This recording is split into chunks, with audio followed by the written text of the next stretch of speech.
దేశ రాజధాని ఢిల్లీలో స్కూళ్లకు బాంబు బెదిరింపులు రావడం కలకలం సృష్టిస్తోంది. జీపీఎస్ ఆర్కే పురంతో పాటు పలు స్కూళ్లలో బాంబులున్నాయని అధికారులకు ఈమెయిల్స్ వచ్చాయి. దీంతో అలర్ట్ అయిన అధికారులు స్కూళ్లలో తనిఖీలు చేపట్టారు. ముందు జాగ్రత్తగా విద్యార్థుల్ని స్కూళ్లలోకి అనుమతించడం లేదు. గత కొద్ది రోజులుగా ఢిల్లీలోని స్కూళ్లకు బాంబు బెదిరింపులు రావడం కామన్ గా మారింది. దీనిపై ఇప్పటికే అధికార ఆప్ సర్కార్ బీజేపీపై విమర్శలు చేస్తోంది. దేశ రాజధానిలో శాంతి భద్రతలను కేంద్రం గాలికి వదిలేసిందని ఆరోపిస్తోంది ఆప్.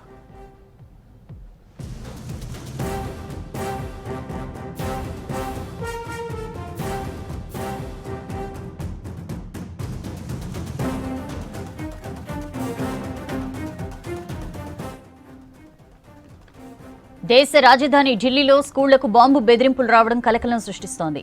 జీపీఎస్ ఆర్కే పురంతో పాటు పలు స్కూళ్లలో బాంబులున్నాయని అధికారులకు ఈమెయిల్స్ వచ్చాయి.